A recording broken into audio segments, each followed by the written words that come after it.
Who is the man they call Jim Cornette? How did this Jim Cornette guy get his fame? And why are all of my wrestling buddies always cracking up from Jim Cornette's nicknames for wrestlers? From being a legendary promoter and color commentator to a notorious wrestling analyst who holds no barred assessments of the state of pro wrestling today, this man has been making waves on social media, calling out stars, and even telling Tony Khan to step down from his AEW company he built with his own money. Well, his daddy's own money. Who is this merciless master of critiquing? It's none other than the legendary, the hero, Jim Cornette. For all of the young guns out there, you might not have heard his name, but for the solid pro wrestling fans out there, you know him and you know him well. He's the Stephen A. Smith of the wrestling world. He does not work for anybody, he just speaks for himself, and no one is safe. This, my friends, is Jim Cornette. For a critique to become credible, you must have the experience. You must know what was really going on behind the scenes to have acceptable yet spicy takes. You see, Stephen A. Smith, whether you know it or not or whether you like him or not, actually played ball in college. Well, his career high was a point, but still, he played ball. He somewhat knows ball, so there are avid fans who listen to what he says.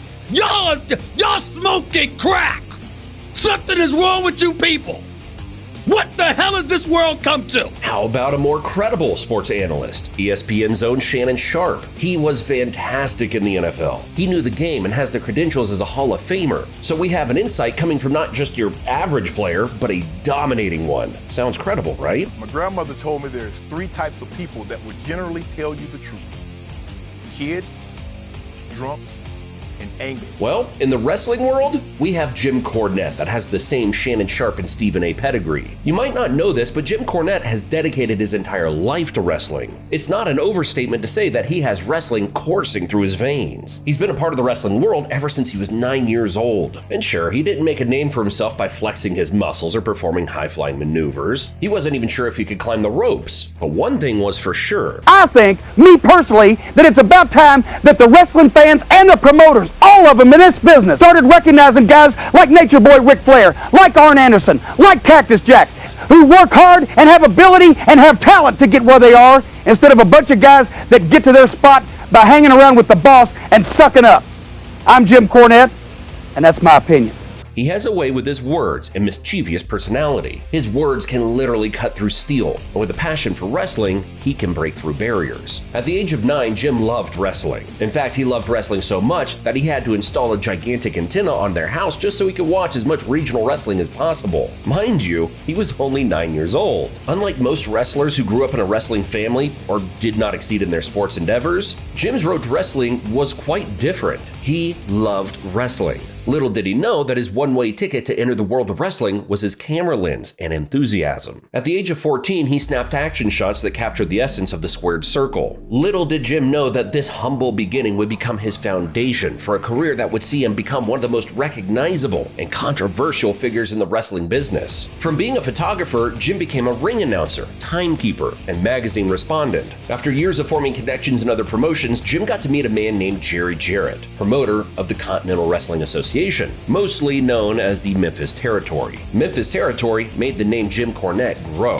This is where he would get to see the legendary Ric Flair and Jerry Lawler wrestle, and this is where he would get his first ever chance to be in the spotlight as a manager. However, Cornette's journey into management was no smooth ride. In fact, his initial hurrah into the wrestling world involved more sweat and tears than a novice in a hot yoga class. He struggled to find his footing, managing a motley crew of talent that ranged from the sublime to the absolutely ridiculous. But every stumble, every misstep, and every facepalm-inducing moment only fueled his determination to make a mark. After a year of trial and error and close to having to give up, he found himself managing a tag team that would become synonymous with his name, the Midnight Express. With members like Bobby Eaton and Stan Lane, Cornette led his charges into battle, armed not with a sword or shield, but with a tennis racket. Yes, you heard that right, a tennis racket. Because nothing says, I mean business, like a well-placed volley on your opponent's backside. Let's appreciate that for a bit. The iconic, legendary tennis racket. In a world where steel chairs and sledgehammers are the norm, Jim Cornette decided to embrace his inner John McEnroe attitude. Picture this, a heated wrestling match, tensions running high, and suddenly,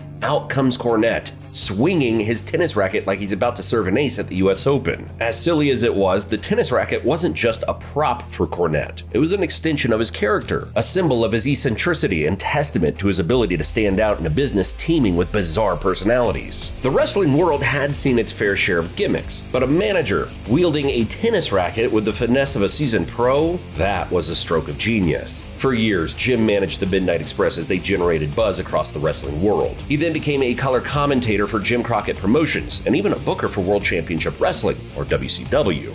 Jim's rise to glory was unparalleled. He was a star at this point. But when you're a star and have friends in business, you'll also have enemies. And one of them was the then WCW head, Jim Herd. Jim Cornette and the Midnight Express both grew frustrated by the lack of bookings and decided to leave the company for good. But one half of the Midnight Express, Bobby Eaton, decided to stay, disbanding the legendary faction for good. Jim Cornette, what are you doing here in the WWF? The one thing that I haven't done is appeared in the World Wrestling Federation. I'm here to do that now. And just what did Jim Cornette do? He started his own wrestling promotion. The Smoky Mountain Wrestling promotion began in 1991. But there was just one problem. Regional wrestling back then was considered the minor league compared to the major promotions. Cornette, just 4 years after he started the company, decided to leave and join a much larger promotion. Want to take a guess at which one? Yep, you guessed it, the World Wrestling Federation. WWF finally recognized Jim's talent inside and outside of the ring and hired him as a manager, color commentator, and member of the booking community. His first ever noticeable appearance in the WWF was as the American spokesperson for the Hall of Famer Yokozuna. And just like his Midnight Express, he managed a faction in the WWF, the Camp Cornette, which was composed of multiple legendary wrestlers like Mantar, Vader, Owen Hart, and the British Bulldog.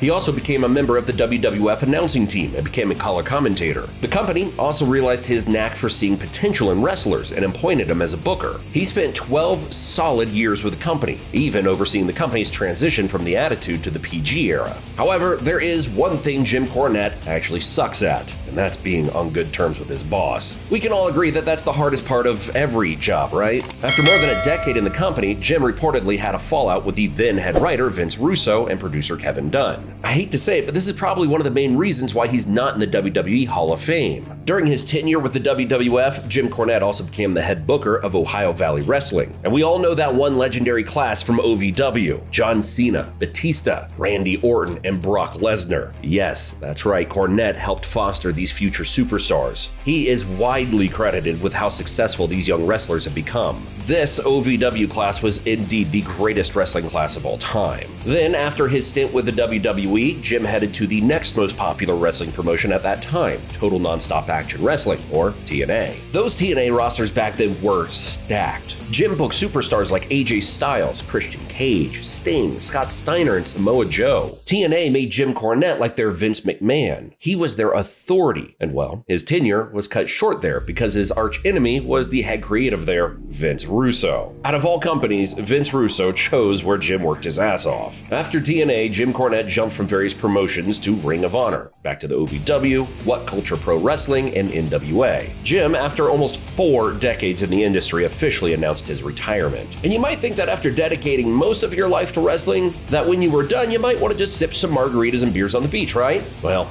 not for Jim. He became as controversial as ever. Classic Jim Cornette. He built something where he can say what he wants, where no one can stop him. A place where he can say his no-holds-barred point of view about wrestling on his podcast, the Jim Cornette Podcast. You should check out his channel, The Official Jim Cornette, because his wrestling takes are just on point. He even said that Tony Khan should step out of his own company, and that Tony needs some counseling after his social media meltdowns. Jim was not speaking out of his mind about how he hates comedic wrestling. He even said once in his podcast that Paul Heyman's Extreme Championship Wrestling was a complete joke. This guy has been causing massive waves in the wrestling community, even having a serious back and forth banter against Matt Hardy. So if you want an unbiased take on wrestling, Jim Cornette is your guy. He's one of the unsung heroes of professional wrestling. He's the legend, Jim Cornette. Be sure to like, subscribe, and click the notification bell to see more of our awesome professional wrestling videos.